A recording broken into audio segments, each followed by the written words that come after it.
Speaking of lawless government action, as we predicted all the way back and discussed, in Nick Rekieta's case, his children were taken away from him.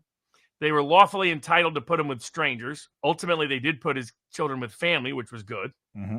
But the allegation that people like Nate the lawyer foolishly repeated, he retweeted with a question mark, as I recall, was an allegation we try to tell you was almost likely guaranteed to be bogus, which was that hair testing for drugs, particularly cocaine, is historically nonsense.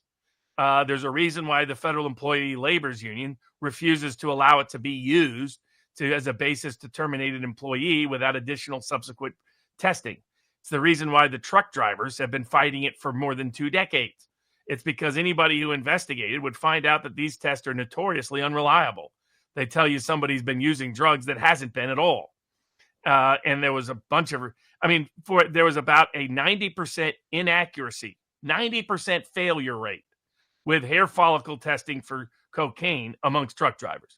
Now, it's 90% of the time when it tested positive, when they went and tested their actual blood or urine, it turned out they were not using. 90% error rate. It's a joke to continue to use hair follicle testing.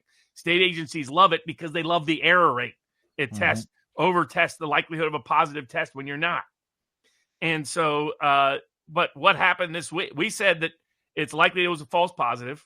4 of his 5 kids, nothing came back, which was actually a surprise given the high error rate of these tests, false positive rate of these tests.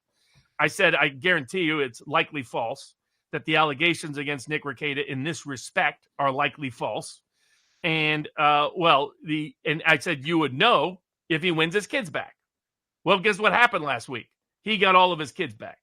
So credit to Nick Rekieta for continuing to, stand up for his civil rights and civil liberties and his right to family, to him being the family care custodian, not the government or the choice of the government.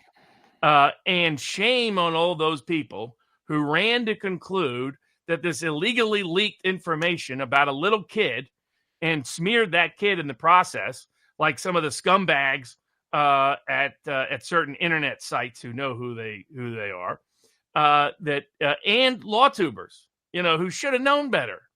I mean, Nate the lawyer should have known better. Well, so the bottom line, he gets his kids back, which is obvious, definitive evidence that there was actually no cocaine on the kid. Or correct. In the kid. If the kids were using drugs, he doesn't get his kids back in a month. Okay, that doesn't happen.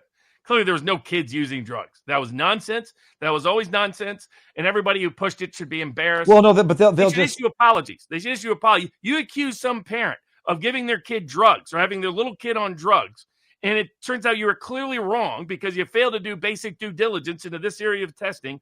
You should issue an apology. Nate the lawyer should issue an apology. You got that wrong. You got it badly wrong. You got it embarrassingly wrong. And so, his incompetency in areas of law aside, that's just you. That's something very personal you're going to accuse somebody of. You better, by golly, be right. And if you're wrong, say, you know what? I was wrong. So a lot of people owe Nick Rekieta public. He doesn't care.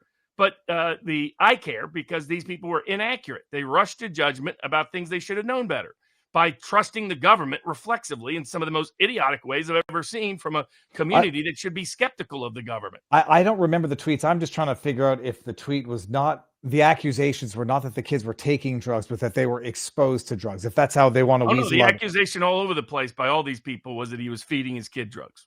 That it was ridiculous from day one. But that's what was out there. Mm-hmm. I had people, barraging me with emails and messages and texts. How do you there's people that have created memes. Some of them are comedic, so I don't care. But the memes of me saying how to help your 9-year-old get drugs, right? But that was the message. And the message was false. They all got it wrong.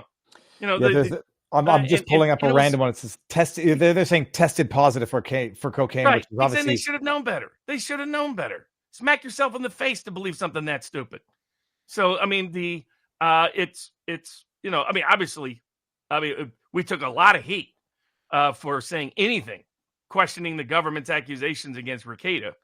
But this was one of the big ones, and a lot of people got it wrong. And it didn't take a lot of due diligence to figure it out. In Canada, they had a massive scandal about this because people were taking away people's kids based on hair follicle testing that they knew was faulty and didn't work. And I mean, they were criminally prosecuting parents, and it turned out it was all bogus. I mean, just because the government tells you something doesn't make it true. And you know, all these people are, I'm a libertarian. I just trust the government. Oh, they say bad things about Nick Rekieta. I'll just repeat it and believe it for life. And I'm pulling up one thread. Here, streamer Nick Rekieta says he doesn't care what the leaked documents allegedly showing the 9-year-old tested positive for cocaine. And you go down here, and then there's some people saying he's a real piece of shit, deserves life for giving his own daughter coke. It's crazy. Exactly. All that was false. False, lies. And they should all issue an apology. I don't, publicly admit what they said was wrong. Because this is careless. If you're going to accuse some random citizen, even if they're in the court of public opinion, they're not a politician with actual power, and you're going to accuse them of one of the nastiest things you could possibly accuse them of because you can't do your due diligence. I mean, I get Nate the lawyer's analysis of facts and laws as lazy as it gets, but that's it's separate criticism. A lot of these other people were just rushed to judgment. Be careful. I mean, that's why we don't jump on any rando statement of something happening to somebody anywhere, like somebody blows up in social media, says, let's attack this person for whatever reason. You don't see me retweet those things. Because it's a rush to judgment over people you don't know. And all you had to do is do a little bit of due diligence and realize this testing is what should happen from these cases is these tests should be banned from being relied upon for any basis concerning drugs. Hair follicle testing is infamously unreliable. Quit using it for any evidentiary purpose anymore.